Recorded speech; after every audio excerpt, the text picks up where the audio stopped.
Ձեռք բերեք իտալական նրբագեղ ու բարձրակարգ սալիկների նշված տեսականին, վճարելով բացառիկ 4400 դրամ 1 քառակուսի մետրի համար։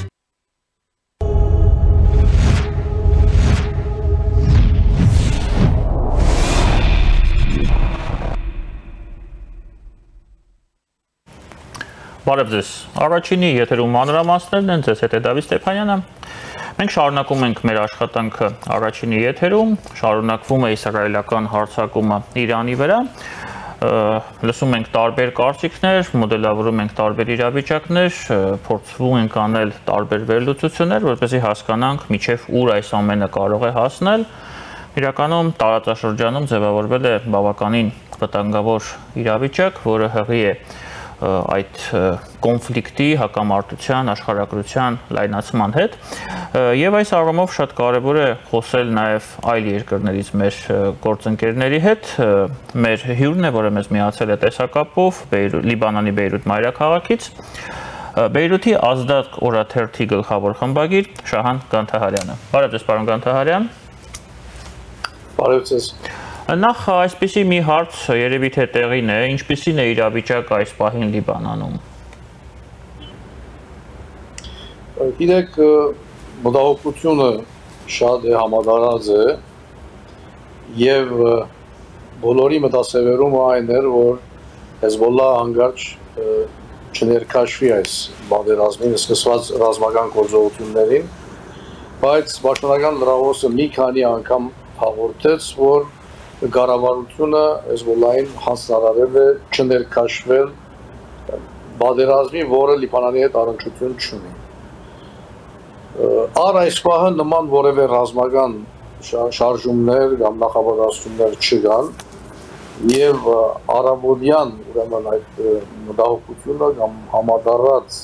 այդ դակնաբը, որ կարող է նաեւ վերսկսվել լիբանանյան տարածքների վրա հարձակումները իսրայելյան, ուրեմն համեմատաբար ավելի հանգիստ է այդ առումով։ Չնայած, որ նախքան այս վերջին իսրայելյան հարձակումը ուրեմն Իրանի վրա, արդեն Իսրայելը, այսինքն եւ բարակայապար եւ գուցե նաեւ հետեւողականորեն խախտում էր հրատատարը անօտաչու սարքերը շրջակայում էին լիբանանյան օդային տարածքների վրա, հրթիռագործում էր հարավային հատվածը, Բեյրութի հարավային արվարձանները, թիրախավորում էր որոշ օբյեկտներ, շենքեր, բայց նման ավելի լայնամասշտաբ պատերազմի ներքաշվելու առումով ասեմ, որ հիմա ավելի համեմատաբար ավելի հանգիստ է, մտահոգությունները չեմ կարող ասել բոլորովին փարադել են, բայց շեշտադրված ձևով կառավարությունը մի քանի անգամ հրապարակեց ուրեմն այն մասին, որ իրենք հանձնարարել են Հեզբոլլահին չներքաշվել այս պատերազմում։ Պարոն Գանթահարյան, իսկ ընդհանրապես այս պահին լիբանանյան Հեզբոլլահն ունի այդպիսի պոտենցիալ, որպեսզի հարվածներ հասցնի Իսրայելին, տեխնիկապես ունի այդպիսի հնարավորություններ։ Գիտեք, Հեզբոլլահի զենքերը բոլորը չէ, որ հանձնվել են, բայց թիրքերի հետ քաշումը հարավային շրջաններից որոշ զինաբաշարների, զինամթերքի,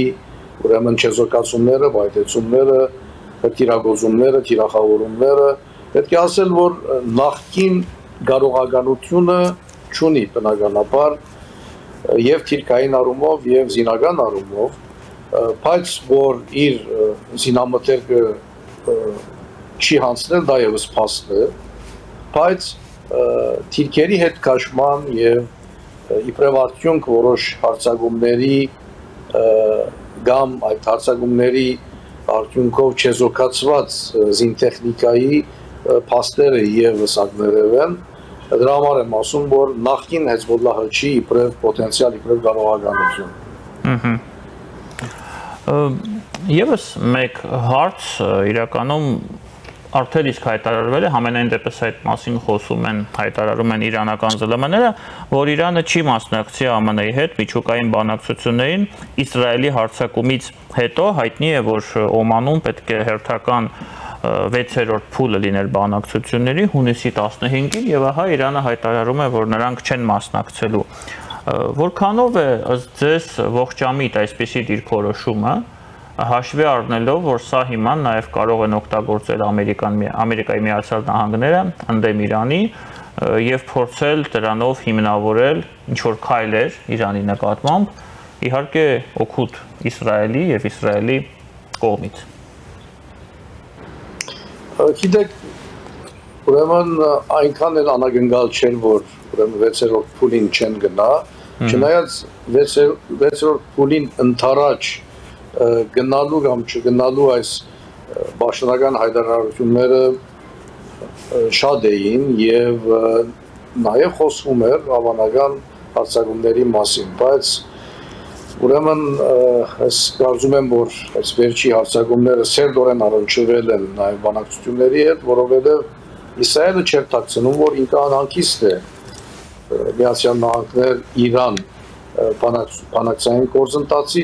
եւ հավանական արդյունավորումից։ Կարծում եմ նոր ժամկետ կճշտի մանավանդ նկատի ունենալով մի քանի ժամ առաջ Թրամփի հայտարարությունը, նախագահ Թրամփի հայտարարությունը, որ մենք 60-օրյա ժամկետ էինք ճշտել, 61-րդ օրն է,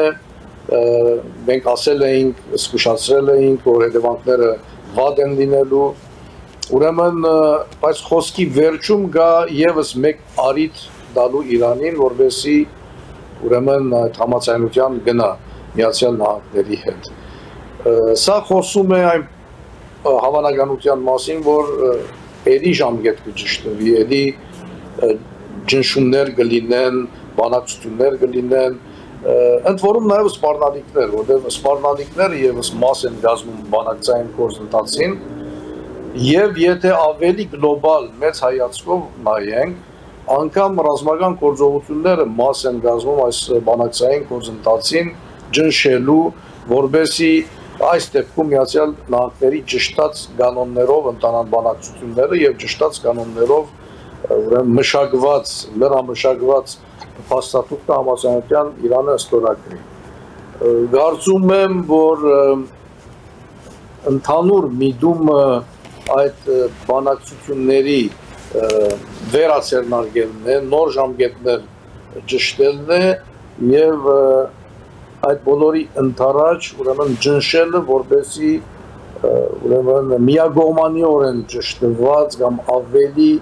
մեկ կողմ գշրող փոխանցագություն ներկայացնող փաստաթղթի դակ Իրանը դնի իր ստորագրությունը։ Մենք կարող ենք ենթադրել գալ եզրակացության, պարոն Ղանթարյան, որ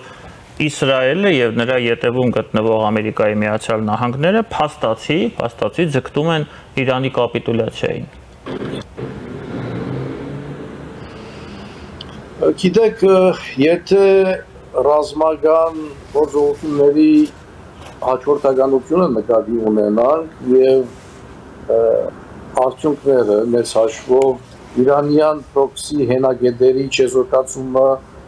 կամ չեզոքացման ռազմագործողությունները եւ Լիբանանում եւ Սիրիայում, որոշակի առումով Իրաքում, հուսիների Եմենի դեպքում, Գազայում,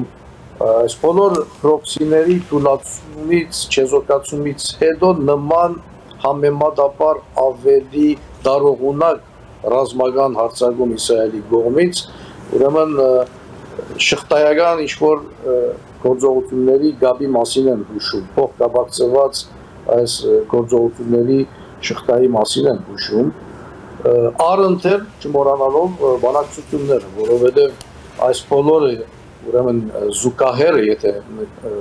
գծենք, մի կողմից բանակցություններ, մյուս կողմից նաև պրոքսիների չեզոքացումներ,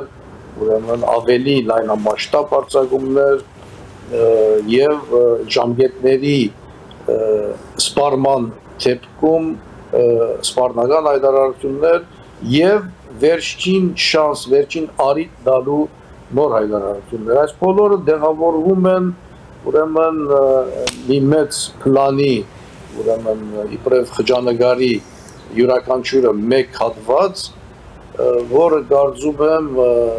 ժամանակի առումով նաև մի քանի տարվա կտրվածքով, պրոքսիների տեսքով միջնորդավորված բախումնային կետերից ուղիղ դարածքային հարձակման անցնելու դեսքով հիմա ավելի ուրեմն դարողություն հաղորդելու այս նոր հարցակումների երևույթով։ Մենք կարող ենք նաև դիտարկել հարցակման պատճառներից առնվազն մեկը ներքաղաքական, որպես ներքաղաքական պատճառ, հաշվի առնելով, որ վարչապետ Նեթանյահուն լուրջ խնդիրներ ունի երկրի ներսում եւ կարճում է իր սեփական աթոռից, օգտագործելով բոլոր միջոցները, մի անգամ արդեն հեռացրել են նրան իշխանությունից, հետո վերադարձել է եւ հիմա ինչու ոչ կարող է նաեւ այս պատերազմը օգտագործել որպես պատրվակ եւ որպես հնարավորություն, որպեսզի նա շարունակի իր պաշտոնավարումը։ Համաձայն եմ ծերտի դարգմանը, ոչ միայն Իսրայելում հիմնական դեմքի փոփոխության, որովհետեւ եթե հաստատ հրադադար լինի Գազայում եւ նաեւ այս դեպքում եթե համաձայնություն գոյանա ի վերջո դեսանելի են որոշակի արմատական փոփոխություններ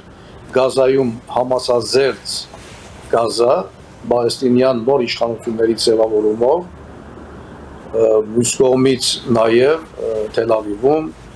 նոր վարչապետ, նոր կառավարություն ուրեմն բանակցությունների կգնան կողմերը նոր դեմքերով։ Ընդ որում իբրև ենթափոփոխություն նաեւ Ռամալլայում գործող իշխանությունների չի բացառվում, որ նաեւ Մահմուդ Աբբասը փոխարինվի, որովհետեւ Գազա Ռամալլա նույն տեսակի իշխանության ձևավորում, Գազայի նոր կարգավիճակ, լիազորությունների ճշտում, այս բոլորը բանակցություններ են ենթադրում։ Ի վերջո նաև կարծում եմ կան որոշակի նախադրյալներ մտածելու համար, որ երկու պետություն բանացելը միջազգային օրագարկի է վերածվելու, այս բոլորը ենթադրում են շատ ակտիվ, աշխույժ, մակոկային բանակցություններ եւ կողմերը կգնան բանակցությունների նոր դեմքերով։ Դրա համար ուրեմն նաև Նեթանյահուի փոփոխությունը իբրև Իսրայելի վարչապետ հավանական է, իսկ փոփոխությունները չեն լինի ռազմական գործողությունների արանքում, պիտի որ անպայման գոնե հրադադարի համաձայնությունը գոյանա եւ կողմերը մեկնարկեն բանակցային գործընթացի, որը չեմ կարծում, որ գդրուկ արագ լինելու է, դա այլ հանգրվան է, բայց այդ այլ հանգրվանը կարծում եմ կմեկնարկվի նոր դեմքերով։ Այսինքն այս պատերազմը ձգում է, երկարաձգում է Նեթանյահուի իշխանությունը, ճիշտ եմ ձեզ հասկանում։ Այո, բայց չեմ կարծում, որ միակ շարժարիտն է, որովհետև ինչ իշխանություն էլ լինի, իրենց համար Իրանը շարունակելու է մնալ անվտանգության գլխավոր սպառնալիք եւ ուրեմն մյուս կողմից այդ մեծ համաձայնությունը լինելու է մինչ այդ թուլացած չեզոքացված պրոքսիներով եւ նաեւ միջուկային զենքի կոյարման ուրեմն հնարավորությունները բացառված ուրեմն երևույթով ներկայացող Իրանի, որի ուրեմն այս հիմնական շարժարիտների մաս է կազմում նաեւ ծեր նշած հանգամանքը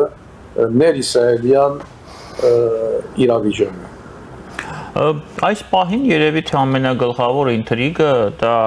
Իրանի հավանական պատասխանն է այս հարձակման։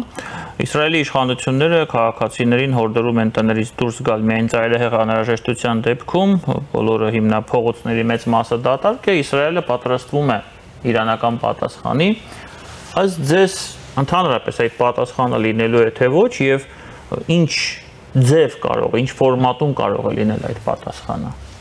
Ինչ հնարավորություններ Իրանը ունի այս պատասխանի համար։ Դեք ռազմագիտական, մասնագիտական տեսակետ չեմ կարող դալ, բայց առաջին խմբականակը անօթաչու սարքերի, որ Իրանը ուղարկել է Իսրայելին, ունի իր նախատեպը։ Մի քանի առիթով նման ուրեմն ուղիղ տարածքայինի անցում եւ կատարեցին, բայց նաեւ գար իրականություն, որ այդ սարքերի մեծ մասը արդեն մինչև Իսրայել անցնելը ոչնչացվել է։ Կամ իսրայելյան օդում ոչնչացրել էին, մի քանիսը խփել էին որոշակի օբյեկտներ։ Հիմա նույն միջոցն է գիրառվում, նույն մեթոդն է գիրառվում եւ Իսրայելը ավելի առասկականություն ունի, ավելի ջգունություն ունի այս դեպքում, որովհետեւ Օրտանանը հայտարարեց, որ իր օտային տարածքը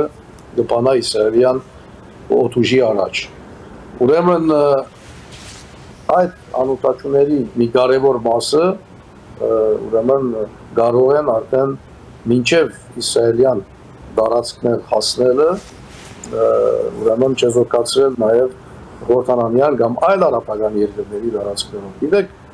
Գազայի պատերազմից առաջ սկսել էր Թել Ավիվ արաբական պետություններ, դիվանագիտական հարաբերությունների գործընթաց այդ հաստատման։ Եվ դրա զուգահեռ նաև այդ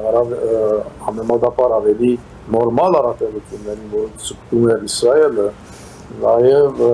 համաձայնությունները պատերազմական գործողությունների դեպքում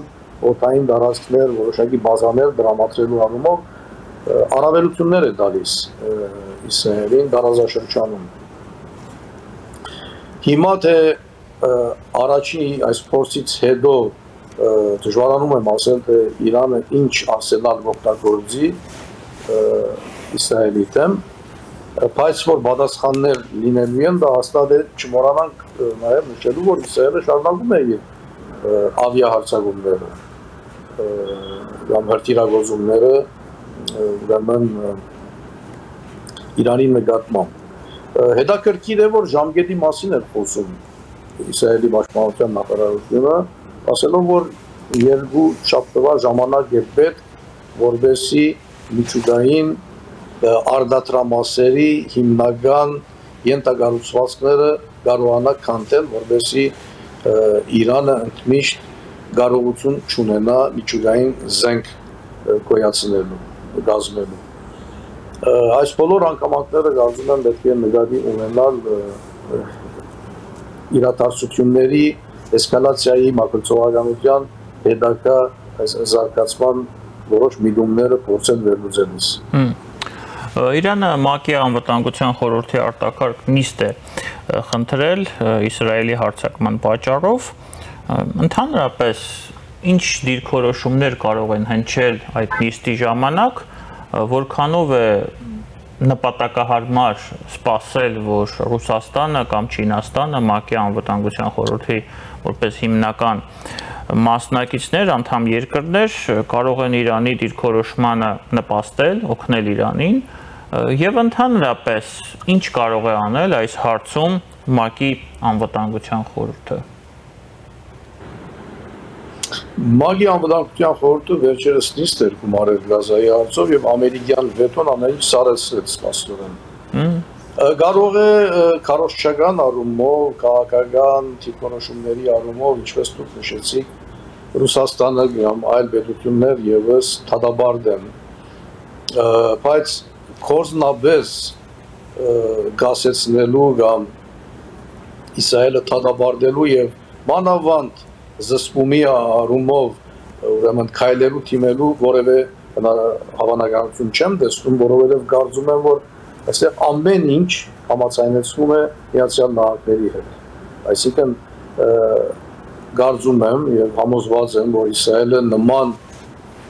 հարձակման, դարողունակ հարձակման չէր դիմի առանց Միացյալ Նահանգների բիլդվության համաձայնության, չնայած Միացյալ Նահանգները շարունակում է ասել, որ իրենք անհնչված չեն այս հարձակումների հետ, բայց միաժամանակ նաև հուշում են, որ իրենք նախազգուշացրել էին Իրանին եւ Իրանը չլսեց, դրա համար ասել էին, որ վատ ծանր հետևանքներ են լինելու, ինչը կատարվում է հիմա։ Կարծում եմ այս ռազմախաղերի տարածաշրջանային հիմնական մրցավարը շարունակում է մնալ Միացյալ Նահանգները։ Եթե դա այդպես է, եթե ձեր վարկածը ընդունենք որպես հիմնավոր, արդյոք մենք կարող ենք սպասել Իրանի այն խոստումների իրականացմանը, ըստ որի Իրանը խոստանում էր, չէ, սպառնում էր հարվածել 6 երկրի, ծոցի երկրներին, որտեղ կամ տեղակայված են ամերիկյան ռազմաբազաներ, եթե չեմ սխալվում, մոտավորապես ընդհանուր 50,000 զինվորական կա այդ ռազմաբազաներում։ Որքանով է այդ հավանականությունը բարձր, որովհետև դա արդեն նշանակում է մտնել ուղիղ պատերազմի մեջ, առճակատման մեջ Ամերիկայի Միացյալ Նահանգների հետ։ Ես չեմ նախադեսում, որ նման լայնամասշտաբ տարածաշրջանային ծավալուն պատերազմի կգնան կողմերը, որովհետև գիտեք, նման իրավիճակներ ստեղծվեցին մի քանի հանգրվանով Գազայի պատերազմի ընթացքում, պրոքսիների ակտիվացման դեպքերում, նաև հնչեցին նման սպառնալիքներ, պատասխանատու նկատվեց Միացյալ Նահանգները պաշտպանական Թեհրանի կողմից, անգամ սպառնացին ամերիկյան ռազմակայաններ տարածաշրջանում խփելու մասին, բայց ուրեմն նման դեպքեր չգրանցվեցին։ Չեմ կարծում, որ հիմա այսինքն գումարային առումով այդ պատճառները հավաքվել են, գումարվել են, որբեսի Իրանը գնա այդ վերջին պատերազմին։ Ընդհակառակը ես ավելի հակված եմ մտածելու, որ այս արարը եւս ինչ առաջ նշած այդ ընդհանուր գործընթացի մի ցերկով բանակցել, մյուս ցերկով պատերազմել եւ ճնշել ընդհանուր այդ գործընթացի մեկ մասնիկն է, ճիշտ է, ավելի ագրեսիվ, ավելի դարողունակ, այնուամենայնիվ կարծում եմ, որ ուրեմն սա ծանր, շատ ծանր ճնշամիջոց է եւ ուրեմն ավելի հակված եմ մտածելու, որ սա բանակցային վճռական վերջին փուլերի ընթരാճ ուրեմն ծանրակույն կանոնների բարդացման հանգրվան է։ Շատ շնորհակալ եմ ձեզ, պարոն Կանտահարյան։ Ես նույնպես։ Մեզ տեսակապով էր միացել Լիբանանի Բեյրութ մայրաքաղաքից Բեյրութի ազդակ օրաթերթի գլխավոր խմբագիր Շահան Կանտահարյանը, քիչ անց մենք կվերադառնանք եւ կշարունակենք մեր աշխատանքը առաջին եթերում։